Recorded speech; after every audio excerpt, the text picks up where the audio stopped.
Je pars en vacances la semaine prochaine et pour ce dernier épisode du podcast avant la rentrée, j'avais prévu de trouver un sujet assez léger, comme par exemple les destinations de vacances des Français ou les nouveaux mots français entrés dans le dictionnaire. Mais c'était sans compter sur l'annonce du Premier ministre français François Bayrou. Autrement dit, je t'aurais parlé d'un sujet léger si le Premier ministre n'avait pas fait son annonce. Ces derniers jours, toutes les radios parlent de ce sujet. Les journaux en font la une, ils mettent ce sujet en première page. François Bayrou prêt à la démission. Attention, danger. Un pari à haut risque. La crise. Bref, il est difficile d'y échapper. Là, derrière ton portable ou ton ordinateur, tu te dis peut-être « Mais enfin, de quelle annonce est-ce qu'elle me parle ?» Je ne ferai pas durer le suspense. Ce lundi 25 août, le Premier ministre français a annoncé qu'il sollicitera un vote de confiance le 8 septembre devant l'Assemblée nationale. Ce vote pourrait avoir de lourdes conséquences politiques. Pour t'aider à mieux comprendre cette actualité, l'épisode du jour sera divisé en 3 parties. Si tu l'écoutes après le 8 septembre, les 2 premières parties t'intéresseront quand même parce qu'elles te donneront un peu de contexte sur ce qu'il se sera passé. Dans une première partie, nous verrons ce qu'est un vote de confiance en France et les raisons qui ont poussé le Premier ministre François Bayrou à le solliciter.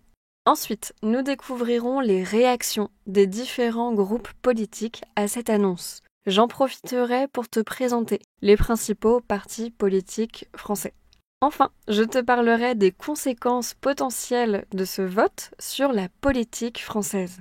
Si tu ne me connais pas encore, je me présente, je m'appelle Marianne, je suis professeure de français langue étrangère pour les niveaux intermédiaires et avancés. Et dans ce podcast, je te présente des actualités en français 2 fois par mois. Les épisodes du podcast et leur transcription sont gratuits. Et si tu souhaites me soutenir et aller plus loin, retrouve dans l'espace abonné le détail du vocabulaire, 2 quiz par épisode, des activités complémentaires et 6 épisodes bonus par an. Le lien est dans la description de l'épisode. Allez, c'est parti! Le français de l'actu. Le français de l'actu. Réfléchis à des sujets actuels en français. Avant de commencer, j'ai une petite précision à faire. Je ne suis ni politiste, c'est-à-dire chercheuse en sciences politiques, ni journaliste. Dans cet épisode, mon objectif est de te donner le vocabulaire et les informations nécessaires pour que tu puisses suivre cette actualité en français dans les prochaines semaines. Et même si je prends du temps pour me documenter et pour te présenter les événements de façon claire, il est possible que tu ne sois pas d'accord avec ma façon de présenter les choses ou que tu en aies une vision différente. Ce n'est pas un problème, au contraire, puisque je te propose d'exprimer ton opinion en français à l'écrit ou à l'oral dans l'espace abonné. N'hésite pas à le faire, c'est en pratiquant de façon active que tu assimileras le mieux ce nouveau vocabulaire. Revenons à nos moutons. Revenons au sujet du jour. Qu'est-ce qu'un vote de confiance et pourquoi le Premier ministre souhaite-t-il demander la confiance de l'Assemblée nationale ? Un vote de confiance est un vote qui engage la responsabilité du gouvernement devant l'Assemblée nationale. Il est prévu par l'article 49 alinéa 1, c'est-à-dire par la première partie de l'article 49 de la Constitution française. Concrètement, comment est-ce que ça se passe ? Avant le vote, le Premier ministre se rend à l'Assemblée nationale et y fait ce qu'on appelle une déclaration de politique générale. Autrement dit, il fait un discours dans lequel il donne de grandes orientations politiques. Après ce discours, les députés, c'est-à-dire les membres de l'Assemblée nationale, débattent de ces orientations, puis décident ou non d'accorder leur confiance, de donner leur confiance au gouvernement. Si une majorité de députés ne vote pas la confiance, le gouvernement doit démissionner. Les ministres doivent quitter leurs fonctions. Je le disais au début, les médias ont beaucoup parlé de cette annonce de François Bayrou. Pourtant, ce n'est pas une procédure qui est rare. Dans l'histoire de la Ve République, depuis 1958, l'article 49 alinéa 1 a déjà été invoqué 41 fois. En général, c'est un vote qui a lieu quand un nouveau gouvernement arrive au pouvoir. Ce n'est pas une étape obligatoire, mais ça permet d'asseoir la légitimité de ce gouvernement, de montrer qu'il est légitime. Mais depuis 2022, aucun Premier ministre n'a demandé la confiance de l'Assemblée. Elisabeth Borne, Gabriel Attal et Michel Barnier, les 3 précédents premiers ministres, savaient qu'ils ne bénéficiaient pas d'une majorité à l'Assemblée et que ce vote était trop risqué. Alors, pourquoi est-ce que ce vote de confiance intervient maintenant, alors que François Bayrou a été nommé Premier ministre il y a quelques mois, en décembre 2024 ? Ce qu'il faut d'abord savoir pour le comprendre, c'est que le 8 septembre, le Premier ministre engagera la responsabilité du gouvernement sur un point précis, son plan d'économie budgétaire. François Bayrou veut réduire le budget de l'État français et je t'ai déjà parlé de ce sujet dans l'épisode numéro 5 de ce podcast, que tu peux écouter ou réécouter si tu souhaites avoir plus d'informations. Donc, en juillet 2025, François Bayrou a déclaré que la situation budgétaire de la France était alarmante, qu'elle était préoccupante et qu'il fallait faire 44 milliards d'euros d'économies. Pour ce faire, pour atteindre cet objectif, il a présenté quelques mesures, quelques propositions qui ont provoqué de vives oppositions, de fortes oppositions. Parmi ces mesures impopulaires, on peut citer la suppression de 2 jours fériés ou encore l'absence de revalorisation, l'absence d'augmentation des pensions de retraite et des minima sociaux. Dès le mois de juillet, les principaux partis d'opposition, c'est-à-dire les partis qui ne sont pas d'accord avec le gouvernement, ont déclaré ne pas accepter ce projet budgétaire, tandis qu'en parallèle, un mouvement social spontané nommé Bloquons tout appelle à la mobilisation le 10 septembre. Entre les partis politiques et ce mouvement social, François Bayrou est pris en étau. Autrement dit, il est dans une situation probablement difficile et sans issue, sans solution. Il sait que son budget risque de ne pas être voté. François Bayrou a donc décidé de faire un coup de poker. Ça passe ou ça casse.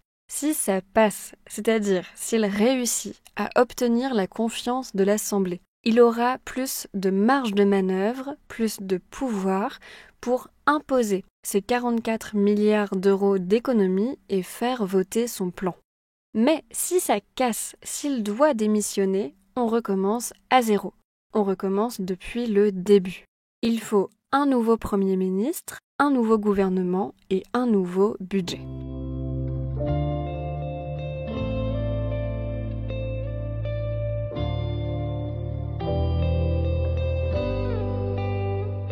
Alors, ce vote de confiance, ça passe ou ça casse ? Eh bien, c'est mal parti. On peut aussi dire que c'est mal engagé ou, en français familier, que c'est mal barré. Autrement dit, François Bayrou a peu de chances d'obtenir la confiance de l'Assemblée. C'est un pari très risqué pour lui et pour le gouvernement. Mais avant d'entrer dans le détail, on va faire un petit point sur les orientations politiques actuelles de l'Assemblée nationale et du gouvernement. Pour ça, je vais remonter dans l'histoire politique récente de la France. Commençons en juin 2024. Le Rassemblement national, un parti politique d'extrême droite, arrive en tête des élections européennes. Il arrive en première position. En réaction, le président de centre droit Emmanuel Macron décide de dissoudre l'Assemblée nationale. Il convoque de nouvelles élections législatives. Les Français doivent donc se rendre dans les bureaux de vote pour élire de nouveaux députés. En juillet 2024, ils découvrent leur nouvelle assemblée qui est très divisée. Pour schématiser, pour le dire simplement, on peut identifier 3 blocs dans cette nouvelle assemblée.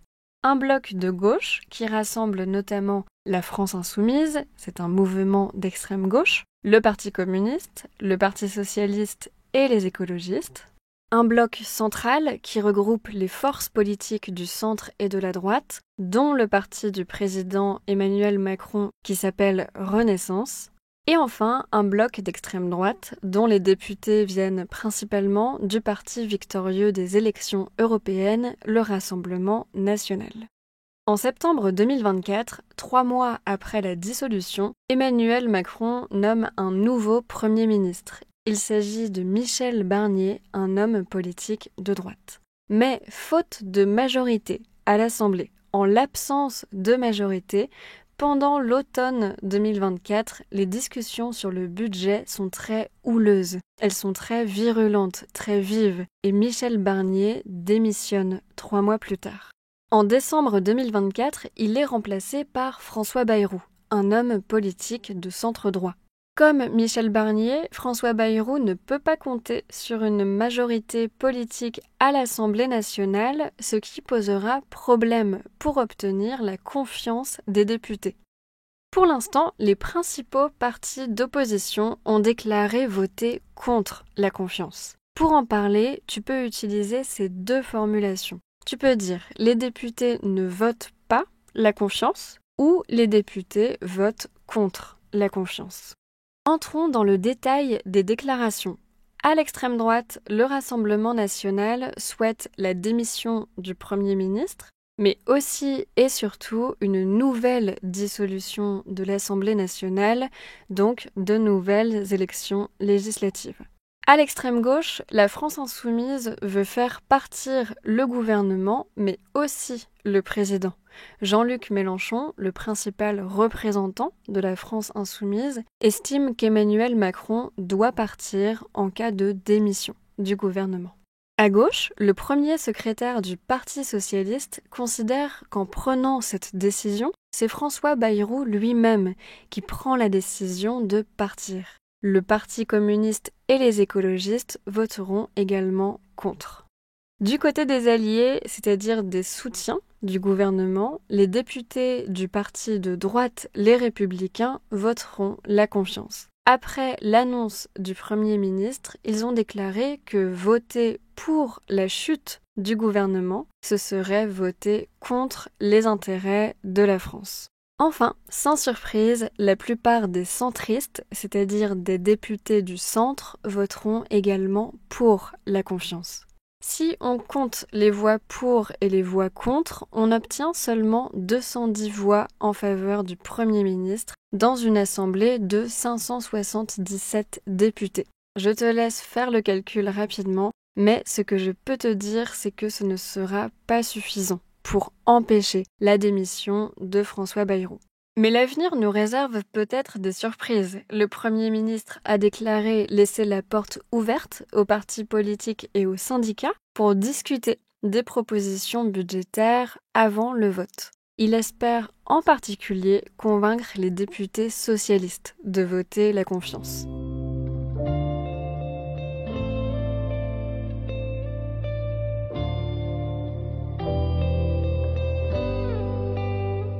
Alors, quelles seront les conséquences potentielles de ce vote ? À quoi pouvons-nous nous attendre à l'automne 2025 en France ? Ce qu'on peut dire pour l'instant, c'est que si François Bayrou obtient la confiance de l'Assemblée, il faudra lancer assez vite les débats sur le budget de l'État avant de le voter. En revanche, s'il n'obtient pas la confiance de l'Assemblée, on l'a vu, il devra démissionner. Le risque pour le pays est d'entrer dans une situation de crise politique et institutionnelle. En réalité, l'instabilité politique est présente depuis la dissolution de l'Assemblée en 2024 et l'absence de majorité claire au Parlement. Cette deuxième démission d'un Premier ministre en un an risquerait de renforcer cette instabilité qui n'est pas seulement politique, mais aussi économique et financière. Après les annonces du Premier ministre, le lundi 25 août, la bourse de Paris a reculé de 1,5%. On avait observé une réaction similaire des marchés financiers après la dissolution de l'Assemblée nationale en juin 2024 et la démission du gouvernement Barnier en décembre 2024. Voilà pour le scénario plutôt pessimiste, mais d'autres voient dans une potentielle démission du gouvernement une opportunité de tourner la page, d'impulser de nouvelles politiques et de nouvelles orientations budgétaires. Le mois de septembre risque donc d'être plutôt agité en France entre le vote de confiance le 8 septembre et un important mouvement social prévu le 10 septembre. J'aurai l'occasion de te présenter ce mouvement appelé Bloquons tout dans un prochain épisode.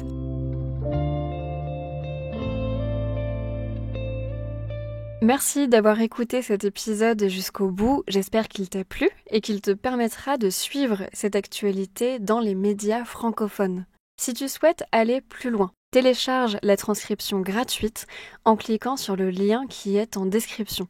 Tu peux aussi rejoindre l'espace abonné pour découvrir le détail du vocabulaire, deux quiz et une cartographie du paysage politique français.